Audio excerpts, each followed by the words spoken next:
দর্শক দেখুন, পশ্চিমবঙ্গে ৩,৫০০-এর বেশি ওয়াকফ সম্পত্তি বাতিল হয়েছে যাচাইয়ের সময়।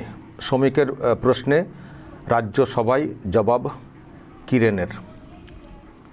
নিচে লেখা, সোমবার রাজ্যসভায় শ্রমিকের প্রশ্ন, রাজ্যে ৮০,৫৪৮টি ওয়াকফ সম্পত্তির মধ্যে মাত্র ২৩,০৯১টি সম্পত্তি গত বছরের ৬ জুন উমিদ পোর্টালে নথিভুক্ত করা হলেও বাকি সম্পত্তি নথিভুক্ত করা হয়নি। এমনকি যাচাইয়ের সময় বহু সম্পত্তি বাতিল হয়েছে। এই ঘাটতি কিভাবে হলো এবং সরকারের নজরে তা পড়ল না কেন বলে একটা রিপোর্ট দর্শক আমি দেখছিলাম মিডিয়াতে প্রকাশ পেয়েছে। কিন্তু দর্শক আমি যেটা দেখাবো সেটা হচ্ছে একেবারে ডিরেক্ট উত্তরপত্র। শ্রমিক ভট্টাচার্য যে প্রশ্নটা রেখেছিলেন তার উত্তরে তার জবাবটা কি দেওয়া হয়েছে সেই কপিটা। এই হচ্ছে সেই কপি। আমি যদি বড় করে দেখাই তাহলে আরও পরিষ্কার বুঝতে পারবেন দর্শক। ওয়েট, আমি যেটা বড় করে দেখাতে চাই আপনাদেরকে। ওয়েট দর্শক, দেখুন এই হচ্ছে প্রশ্ন রেখেছিলেন শ্রমিক ভট্টাচার্য, তার উত্তরটা যেটা দেওয়া হয়েছে কিরেন রিজিজু যে উত্তরটা দিয়েছেন। দেখুন এখানে যেটা বলার চেষ্টা হয়েছে, যে টাইম ফ্রেমটা দেওয়া হয়েছিল প্রথমে 6/6/2025 6 ডিসেম্বর পর্যন্ত, তো তার মধ্যে যেটা নথিভুক্ত করা হয়েছিল সেই সংখ্যাটা ছিল মানে ওই সময়ের মধ্যে 23,091টি সম্পত্তি। যদিও তার মধ্যে 716টি মানে সম্পত্তি সেটা মানে ভ্যালিড বলে করা হয়েছিল, মানে বাছাইয়ের পরে, ডকুমেন্ট যাচাইয়ের পরে। আর 161টা সম্পত্তি সেটা কিন্তু রিজেক্ট করে দেওয়া হয়েছিল, বাতিল করে দেওয়া হয়েছিল। তার মানে এই যে প্রথমে ওই 6/12/2025 ওর মধ্যে যতগুলো নথিভুক্ত করা হয়েছিল সেই সংখ্যাটা ছিল 23,091।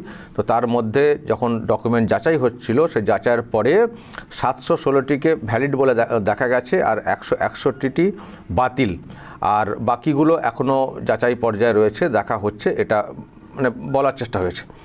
কিন্তু তারপরে আপনারা জানেন টাইম ফ্রেম একটু বাড়ানো হয়, 24/6/2026 এটা কিন্তু করা আছে। তো এরপর আরও সব সম্পত্তি মানে দাখিল করা হয়েছিল, পোর্টালে তোলা হয়েছিল। এখানে বলা হচ্ছে অ্যাজন 17/3/2026 এখনও পর্যন্ত মানে এই ডেট পর্যন্ত নথিভুক্তকরণ যেটা সেটা 85,110টি মানে এটা পোর্টালের মধ্যে করা হয়েছে, যার মধ্যে 18,497টি সম্পত্তি তাকে মানে তার ভ্যালিড বলে মানে বৈধ বলে ধরা হয়েছে। আর দেখা যাচ্ছে মানে এখনও পর্যন্ত যেটা যাচাই হয়েছে আর কি 3,509টি সম্পত্তি সেটা কিন্তু বাতিল, রিজেক্ট হয়ে গেছে, মানে নথিপত্র সব দেখে সেটাকে রিজেক্ট করে দেওয়া হয়েছে। বুঝতে পারছেন, টোটাল সম্পত্তি নথিভুক্তকরণ যেটা বলা হচ্ছে 85,110, তার মধ্যে মানে ঝাড়াই বাছাই সব চলছে আর কি, মানে যাচাই চলছে, সব কিছু ডকুমেন্ট যাচাই চলছে। তো এর মধ্যে যেটা এখনও পর্যন্ত যেটা বলা হচ্ছে যে 18,497টি সম্পত্তি সেটা ভ্যালিড বলে চিহ্নিত করা হয়েছে আর 3,509টি বাতিল। কিন্তু এখনও যাচাইয়ের বাকি রয়েছে, যেহেতু সংখ্যাটা দেখতে পাচ্ছেন 85,110। তো দর্শক খুবই চাঞ্চল্যকরী বলবো যে এখনও পর্যন্ত যতটা তথ্য ঘেঁটে দেখা হয়েছে, যাচাই করা হয়েছে, তার মধ্যে 3,500+ অলরেডি বাতিল। এতগুলো প্রপার্টি বাতিল, রিজেক্ট করে দেওয়া হয়েছে, মানে তাদের বৈধতা যে বিষয়গুলো সেগুলো কাগজপত্রে ধরা পড়েনি বা কাগজপত্র দেখে বৈধ বলে করা যাচ্ছে না। তো সংখ্যাটা এখনই যদি 3,500 হয় তাহলে সংখ্যাটা কোথায় গিয়ে দাঁড়াবে, যেহেতু টোটাল সংখ্যাটা একেবারে ওই রকম 85,000 সামথিং। তো দর্শক এই হচ্ছে উত্তর, যেটাকে নিয়েই মিডিয়াতে খবর সামনে চলে এসছে। আমি তো দর্শক একেবারে উত্তরপত্র দেখিয়ে দিলাম কেন্দ্রের তরফ থেকে যেটা জানানো হয়েছে শ্রমিক ভট্টাচার্যের প্রশ্নের উত্তরে। এবার দর্শক প্রশ্ন, তাহলে এই রাজ্যের মুখ্যমন্ত্রী কি করলেন? তিনি তো খুব বড় বড় কথা বলেছিলেন, আমি থাকতে সম্পত্তিতে হাত দিতে দেব না, কোনো সম্পত্তিকে বাতিল করতে দেব না, কথা কি বলেছিলেন না?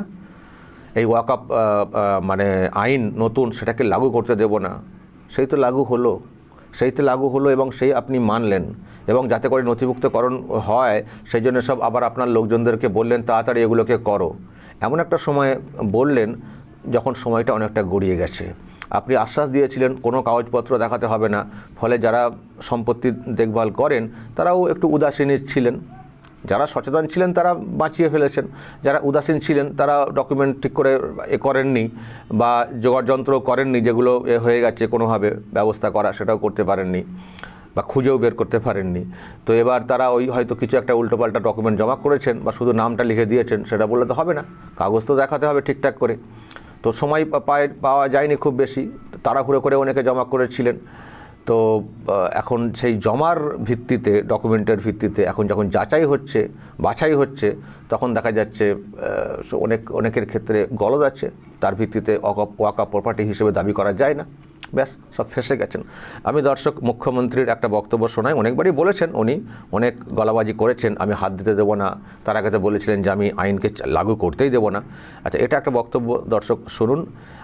3রা ডিসেম্বর লাস্ট ডেট ছিল, ওই প্রথম যে টাইম ফ্রেমটা 6ই ডিসেম্বর, তো উনি 30টা ডিসেম্বর বক্তব্য রেখেছিলেন। দেখুন কি বলেছিলেন। এবার আসি আমি, কোন সাম্প্রদায়িক শক্তির লোক রটাচ্ছে, ধর্ম নিয়ে বিভাজন করছে, ধর্ম নিয়ে বিভেদ করছে, তাদের উদ্দেশ্যে বলি, ওয়াকফ প্রপার্টি সেন্ট্রাল গভর্নমেন্ট আইন করেছে বিজেপি, আমরা করিনি। পরিষ্কার জেনে রাখুন, আমরা বিধানসভায় এর বিরুদ্ধে প্রস্তাব নিয়ে বারণ করেছি, আমরা সুপ্রিম কোর্টে কেস করেছি, রাজ্য সরকার কেসও চলছে। তাছাড়াও আমরা যতদিন আছি আমি এসব জায়গায় কাউকে হাত দিতে দেব না। অনেক করেছেন, বিধানসভাতে প্রস্তাব পাশ করেছেন, তো তার রেজাল্ট কি? প্রস্তাব পাশ করে তার ইফেক্ট কি, তার রেজাল্ট কি, তার লাভটা কি হলো? প্রস্তাব পাশ করে কি আইনটাকে রুখতে পেরেছেন? রোখা কি যায়? আইনটাকে রুখতে পেরেছেন? পারেননি। আবার বলছেন আমরা থাকতে হাত দিতে দেবো না, অলরেডি সব বাতিল হয়ে যাচ্ছে, আপনি আবার কি করবেন? আপনার কথা কে আর বিশ্বাস করবেন? যিনি বলেছিলেন আইনকে লাগু করতে দেব না, আটকাতে পারেননি। যিনি পরের দিকে বললেন সব ডকুমেন্ট জমা করতে হবে, তাড়াতাড়ি করে পোর্টালে তোলো, মানুষ মানে যারা দায়িত্বে আছেন তারা তুলেছেন, এমন সব ডকুমেন্ট করা হয়েছে ওই সময়ের মধ্যে, বাতিল হয়ে যাচ্ছে। তো এরপর আপনি কি করবেন? আবার বলছেন হাত দিতে দেব না, কি করবেন? আসলে ওনার ধান্দা হচ্ছে অন্য, শুধু সুরসুরি দাও। আর উনিও ভালো করে জানেন এই সব সম্পত্তি বেহাত হয়ে গেলে, মানে ওয়াকফ প্রপার্টি থেকে চলে এলে সরকারের লাভ, পক্ষান্তরে উনিও তো লাভবান হবেন না। ওই জমিতে অনেক কিছু করবেন, সরকারি জমি হয়ে যাবে, তো অনেক কিছু করবেন, উনি কোথাও মন্দিরও বানাতে পারেন, তারপরে আরও সব কত কী করতে পারেন, সরকারি সম্পত্তি হয়ে যাবে। তো এটা উনি ভালো করে জানেন যে যা হচ্ছে ভালো হচ্ছে। ওনার দেখবেন কতগুলো পলিসি আছে যেগুলো মানুষ বুঝতে পারেন না। দেখবেন পেট্রোল ডিজেল বা গ্যাসের দাম বাড়লে খুব চিৎকার করেন তো, কিন্তু আপনারা কি জানেন যে উনি মনে মনে খুশি হন? কেন বলুন তো? যত দাম বাড়াবে কেন্দ্র, তত ওনার পার্সেন্টেজ ওনাদের পকেটে ঢুকবে। যত দাম বাড়াবে কেন্দ্র, গ্যাসের দাম বৃদ্ধি হলে তার যে পার্সেন্টেজ রাজ্য সরকার পাইতো, ফলে উনি কিন্তু মনে মনে খুশি হন, দেখান আমি কত দুঃখী সাধারণ মানুষের জন্য। এই ওয়াকফ প্রপার্টির কেসটাও তাই, উনি কিন্তু মনে মনে খুশি। ভালো করে খোঁজ নিয়ে দেবেন, হয়তো আপনি বলবেন আপনি কি মনটা দেখতে গেছেন? দেখতেও হয় না, বুঝলেই তো বোঝা যায়। উনি যেটা করেন সুরসুরি দেন, মুসলিমদেরকে সুরসুরি দিচ্ছেন, আমি সম্পত্তি বাঁচিয়ে দেবো, কিন্তু উনি বাঁচাতে পারেননি। ওনার কত ক্ষমতা, কত আওকাত বা কতটা সদিচ্ছা, সেটা নিয়েও প্রশ্ন উঠতে পারে, কিন্তু উনি লাগাতার বলে গেছেন। এবং পরের দিকে যখন ক্ষোভ বিক্ষোভ দেখাচ্ছিলেন মুসলিম সমাজের লোকেরা, উনি বারণ করে দিলেন এখানে এসব করা যাবে না। প্রথম দিকে একটু হইচই করিয়ে দিলেন, পরের দিকে আবার বারণও করে দিলেন, বলেন যে দিল্লিতে গিয়ে বিক্ষোভ দেখাও, এখানে না। তো উনি তো ভালো করে জানেন এটা আটকাতে পারবো না, সুতরাং জাস্ট একটা মার্কেট তৈরি করে দাও, দেখো আমি কত চেষ্টা করেছি। পরে থেকে বলবেন অনেক চেষ্টা করেছি, হয়নি। আবার মনে মনে হয়তো ওই খুশিটাও আছে, আরে নিয়ে নিলে ভালো, তো সরকারের খাতায় চলে আসবে, 1 নম্বর খতিয়ানে, তো আমার সুবিধা হবে। এক তো সম্পত্তি সব বেদখল হয়ে যাচ্ছে, দেখেছেন আপনারা, সব তৃণমূল কংগ্রেসের লোকেরাই তো বেদখল করে রেখে দিয়েছেন, নেতা মন্ত্রী সব বেদখল। শুনেছেন তো যে রিপোর্ট সামনে এসেছিল, কলকাতার সব বড় বড় নেতা মন্ত্রী তারা সব তো সম্পত্তি নিয়ে বসে আছেন, তো সব তো বেদখল হয়ে গেছে, সম্পত্তি উদ্ধার তো উনি করেননি। আবার যখন কেন্দ্রীয় সরকার একটা নিয়মের মধ্যে দিয়ে এনে তার একটা নিয়ম নীতি চালু করার চেষ্টা করেছে, কারণ সম্পত্তি নিয়ে যেহেতু বিতর্ক তৈরি হয়, সেখানে উনি অন্য রকমের সেন্টিমেন্ট তৈরি করতে গেলেন যে ওরা তৈরি করেছে, আমরা করিনি, কিন্তু আমরা রেজলিউশন পাস করেছি, আমরা করতে দেবো না করে উনি আবার বললেন যে ঠিক আছে, কিন্তু আবার হাত দিতে দেবো না। তো এখন দেখা যাচ্ছে যে ইতিমধ্যেই 3,500 বাতিল, ইতিমধ্যেই 3,500 বাতিল। আর আমি আবারও বলছি, উনি যতই বলুন হাত দিতে দেবো না, ওনার ক্ষমতা নেই, আর সদিচ্ছাও আছে বলে আমার তো মনে হয় না। কারণ ওই যে বললাম, সরকারি খাতায় চলে গেলে তো উনার লাভ না, উনি যা খুশি করবেন, ওই সম্পত্তি নিয়ে কত কি, যদি আবার ক্ষমতায় চলে আসেন, যদিও আসার সম্ভাবনা নেই, সেটাই বাঁচুয়া, না এলেই। কিন্তু উনি এলে আবার ওইগুলোকে নিয়ে আবার দেখবেন কীরকম মার্কেট করবেন, মানে মার্কেট বলতে উনি ওই সরকারি মানে প্রপার্টি হিসেবে ওটাকে কীভাবে আবার ইউজ করবেন দেখবেন। কেন্দ্রীয় আইন মানে কি কেন্দ্রীয় সরকার মোদি এসে সেগুলোকে ব্যবহার করতে আসবেন নাকি?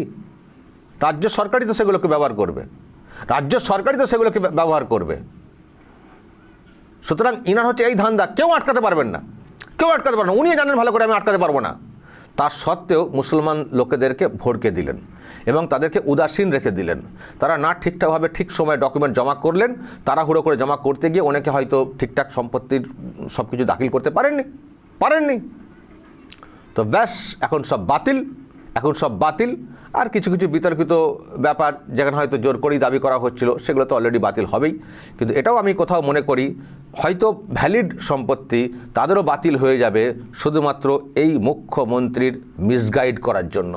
ইনি এত মিসগাইড করেছেন মোতাল্লিদেরকে, মুসলিম সমাজের একটা বড় অংশকে এত আশ্বাস বাণী দিয়েছিলেন যে তারা ঠিক সময়ে ঠিক সম্পত্তির মানে এই সম্পত্তির সব কিছু দাখিল করতে পারেননি, তাই আজকে বাতিলের খাতায়। এরপরেও মুসলমানরা ইনাকে বিশ্বাস করবেন? ইনি না পারছেন কোনো কিছু আটকাতে, না দিচ্ছেন ঠিকমতো করে লড়তে, যারা এই সব সম্পত্তি দেখভাল করেন বা তাদের ডকুমেন্ট জমা করতে। অ্যাকচুয়ালি শুধু ফাঁসিয়ে দেন লোকেদেরকে, ফাঁসিয়ে দিয়ে আবার আমি পাহারাদার, আমি একমাত্র আপনাদের রক্ষাকর্ত্রী বলে উনি আবার জাহির করার চেষ্টা করেন। ফলে এই ঢপবাজিটা উনি লাগাতার করে চলেছেন। এবার মুসলমানদেরকে বুঝতে হবে যে আমরা এই ঢপের পাল্লায় আবার পড়ব, নাকি একে উৎখাত করে একটা সত্যিই নির্দিষ্ট নিয়ম নীতির মধ্যে দিয়ে আমরা এসে সব কিছুকে নিয়ন্ত্রণ করব বা সব কিছুকে আমাদের আয়ত্তে রাখবো। এটা মুসলমান সমাজের লোকেদেরকে স্থির করতে হবে। শুধু অন্যদের দিকে ভয় দেখিয়ে উনি যেভাবে ফায়দা তোলার চেষ্টা করেন নানান ইস্যুতে, এই ভয়ে আর মুসলমানরা যেন না পা দেন। উনি কিন্তু কিছুই করতে পারবেন না। এবং তার জ্বলন্ত উদাহরণ ওয়াকফ প্রপার্টি দেখুন কিভাবে সব বাতিল হয়ে যাচ্ছে। দর্শক বলুন, যদি আপনাদের কিছু বলার থাকে অবশ্যই বলবেন কমেন্ট বক্সে। নজর রাখবেন আরামবাগ টিভিতে।